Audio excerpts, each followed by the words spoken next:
హల్లెలూయా! దేవునికి స్తోత్రం. దేవుడైన యేసు ప్రభువారు ఈరోజు మనకు పరిశుద్ధ గ్రంథం నుంచి ఇస్తున్న వాగ్దానము, మనుషులు మీకెలాగ చేయవలెనని మీరు కోరుదురో, అలాగ మీరును వారికి చేయుడి. సో, ఈరోజు వాగ్దానం గనుక చూసుకుంటే ఇక్కడ దేవుడైన యేసు ప్రభువారు మనకేమని చెప్తున్నారు, మనము మనకు ఇతరులు ఎలాగా ఏమని చేయాలని అని మనం ఎక్స్‌పెక్ట్ చేస్తామో, అంటే ఇతరుల నుంచి మనం ఏమైతే ఎక్స్‌పెక్ట్ చేస్తామో, వాళ్ళు మన కోసం చేయాలి.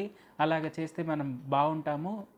ఫ్రెండ్‌షిప్ అనేది కూడా బావుంటుంది. లేదంటే ఆ రిలేషన్‌షిప్ అనేది కూడా బావుంటుంది అని ఏవైతే ఎక్స్‌పెక్ట్ చేస్తామో, అవి మనం కూడా చేయాలి తప్పకుండా అని దేవుడైన యేసు ప్రభువారు చెప్తున్నారు. సో, అది చూసుకుంటే మనము అది కొద్దిగా కష్టమైన విషయమే. అంటే మనము మన శత్రువులతో లేదంటే మనకు తెలియని వాళ్ళతో మనము ఫ్రెండ్లీగా మూవ్ అవ్వలేం.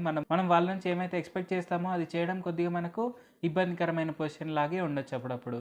కానీ మనము దేవుడైన యేసు ప్రభువారిని నమ్ముకొని ఆయన నామం పేరిట ఉపవాస ప్రార్థన చేశాము అంటే, మనము ఏదైనా మనం చేయలేని పని ఏదైనా ఉంది అంటే అది మనము నెరవేర్చుకోవడానికి మనము ఉపవాస ప్రార్థన అనేది మనకు చాలా ఒక గొప్ప టూల్. సో, మనం ఉపవాస ప్రార్థన అనేది చేసినప్పుడు మనము అన్నిటిపైన విజయం పొందొచ్చు. అలాగే మనం దేవుడైన యేసు ప్రభువారి యొక్క స్వభావంలో నడుస్తూ మనం ముందుకు సాగవచ్చు. సో, అది మనం గుర్తుపెట్టుకొని మనం ఉపవాసం ఉండి ప్రార్థన చేస్తే దేవుడైన యేసు ప్రభువారి యొక్క ఆజ్ఞ, ఆ ఆజ్ఞని మనం నెరవేర్చవచ్చు. అంటే నిన్ను వలె నీ పొరుగువాడిని ప్రేమించుము. సో, ఈ ఆజ్ఞని మనము క్లియర్ కట్‌గా నెరవేర్చవచ్చు. సో, అది మనం గుర్తుపెట్టుకొని ఉపవాసం ఉండి ప్రార్థిద్దాము. పరిశుద్ధ జీవాధిపతి జీవంగల దేవ యేసయ్య, ఇప్పటివరకు మీరు మాకు చేసిన మేలులన్నిటి బట్టి మీకే వందనాలు తండ్రి. యేసయ్య, మేము ఉపవాస ప్రార్థన చేసినప్పుడు మేము మీ ఆజ్ఞలను ఖచ్చితంగా శిరసావహించవచ్చు అని మీరు మాకు తెలియపరిచినందుకు వందనాలు తండ్రి.